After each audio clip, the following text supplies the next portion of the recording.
I think that every institution, from government to animal control to any nonprofit, every institution should ask itself often, are we here only because we are here? Are we here only because we're here? It's an important question. Think about all the groups you've noticed that are here only because they've been here, from churches to clubs to groups to rock bands. That's the question I want to explore on this new member and annual meeting Sunday very quickly here. Is FUS only here because we're here? Why are we working to maintain this institution? To get at that question in a deeper way, I want first to imagine Swamp Man. Now, I know that this is Swamp Thing, not Swamp Man, but you have to realize that philosophers don't have great illustrators, and so they don't tend to, and so we'll go with this one. The Canadian moral philosopher Donald Davidson posed a thought experiment. Quote, suppose lightning strikes a dead tree in a swamp. I, the philosopher, am standing nearby. My body is reduced to its elements, while entirely by coincidence and out of a completely different molecules, the tree is suddenly turned into my physical replica. All right, now Davidson goes on. My replica, the Swamp Man, moves exactly as I did. According to its nature, it departs the swamp, encounters and seems to recognize my friends, appears to return their greetings in English. It moves into my house and seems to write articles on philosophy. No one can tell the difference, but there is a difference. My replica can't recognize, right, anything in the first place, because it never cognized anything to begin with. All right? You can't recognize if you haven't cognized. He goes on. I can't know my friends' names, though of course it seems to. It can't remember my house. It can't mean what I do by using the word house. For example, since the word house, it makes no sense to it. It did not learn English and does not understand the meaning. It doesn't understand any meaning at all. I don't see how my replica can be said to mean anything by the sounds it makes, nor can it have any thoughts. End quote. Now, Dr. Davidson died back in 2003, but his thought experiments concerning what a self is, the real self, continue to fascinate philosophers, students, and it continues to generate ideas, especially as we think about artificial intelligence, of course. As is clear in the Swamp Man scenario, it is the interior life that Davidson claims makes up a self. What's going on interiorly? Outward actions do not necessarily reflect inner life. And of course, some of you recognize that the Turing test is back in the genealogy of this idea. I'm going to talk more about it next week. How we think, that we speak and take action with intentionality is, according to Davidson, what makes us sentient beings, acting with, well, maybe even free will in the world. Now, other philosophers have considered the same idea through the famous transporter in Star Trek. The machine is assumed to transfer a person, every molecule of a person, exactly as that self was, and then it goes to another place, which in the show appears to work. Except when the plot depends on it not working, of course. Now, when it works, the characters show up on a new planet or whatever with all their intentions and their interior lives in place, don't they? They can speak and take action exactly as they had behaved before. But what if Spock's interior life ends up in Kirk's body? Well, hilarity will ensue on the show. But this is a serious question that we human beings need to figure out for ourselves. What is a self? What is a self? What do we mean by that? Some argue that for such a thing as a transporter to exist would mean that each person going into that transporter would be killed, or at least cease to exist each time they go into it. A new being would come back out of it, some philosophers argue. But what makes a copy a copy? Can there be something we could call an authentic copy? Or is every copy a fake copy? It's sort of like, what is that? Real artificial wood, isn't it, you can buy?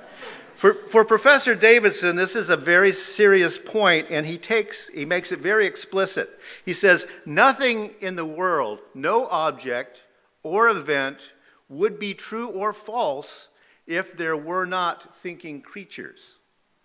Nothing in the world, no object or event would be true or false if there were not thinking creatures. All right? Why? Well, for him, it's the same reason that Swamp Man is not the real, not the self of the philosopher that went into the swamp. True, false, real, unreal, good, bad, subject, object, event, all of these are the perceptions of sentient beings. Now, I'm not just saying human beings, I hasten to add, sentient beings. Non-human animals are not automatons or artificial intelligence either. Sentience. For true or false to exist, intention has to exist. All right. In other words, self exists because you have an intention. Now, no intention, no self. Now, I hasten to add that I'm speaking in terms of consciousness here and decision making. I'm not talking about people in coma having no rights. But the intentionality of consciousness appears to be what gives us a self. Now, with that in mind, allow me to ask the question again, is this institution here today only because it has been here for a long time? In other words, if a thing called First Unitarian Society went into that transporter in 1881 and comes out First Unitarian Society in 2023, is it real? Or is it a zombie-like copy? Well, we know some institutions that are that, don't we?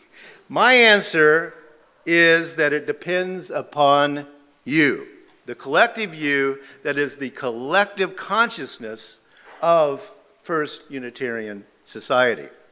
To help this reflection, let's consider a couple of mission statements.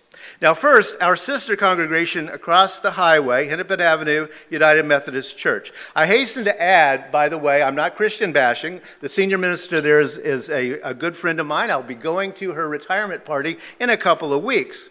We're not arguing about that kind of thing. But this is what the mission statement across the street says. Hennepin Avenue United Methodist Church's mission is to make disciples of Jesus Christ for the transformation of the world. Not a bad mission statement, except for us, I think there are a couple of sticky wickets. One, what are the intentions and actions of a disciple of Jesus Christ? There does seem to be some disagreement about that. We've noticed. What do we want to transform the world into? There also appears to be some disagreement about that. Not a bad statement, but also not real clear. Now, the pride flag says it all across the street, but let's look at our 1881 statement of purpose. Now, we still have the incorporation documents from this group in 1881 when they were writing in ink, and it says the purpose is to form an association where people without regard to theological differences may unite for mutual helpfulness in intellectual, moral, and religious culture and humane work. All right? Now, that was a radical statement in 1881. People without regard to theological differences may unite in this congregation. That statement was radical then, and I would say it's still radical today. We are not here to make disciples of Jesus or Buddha or Marx or Darwin or anybody. No, we're here to be ourselves intentionally. We unite without regard to theological differences, which means that we're not testing for or looking for similarity or difference in terms of theology. We don't run people out of the room because they're not humanist. That's not what we're looking for in terms of intention. We unite for mutual helpfulness in intellectual, moral, and religious culture and humane work. We unite to be mutually helpful. That actually has a definition, unlike what it means to be a disciple, right? Mutually helpful, meaning it ain't helpful if I don't think it's helpful what you're doing to me, right? It's mutually helpful, and we work together. We unite to be mutually helpful among ourselves and in the larger world. And here is the mission statement that we have on our website today that we practice. As a congregational humanist community, we at the First Unitarian Society of Minneapolis foster a free search for knowledge and meaning, strive for justice, and serve one another, the Twin Cities, and beyond. Humanist in this context means that today, just like in 1881, we're not going to ask about your beliefs or even your intentions. Rather, we're going to call you to join us fostering a free search for knowledge and meaning, striving for justice, serving one another, the Twin Cities and beyond. Striving and serving. And I'm going to talk more about that next week, how not to be a zombie in a congregation.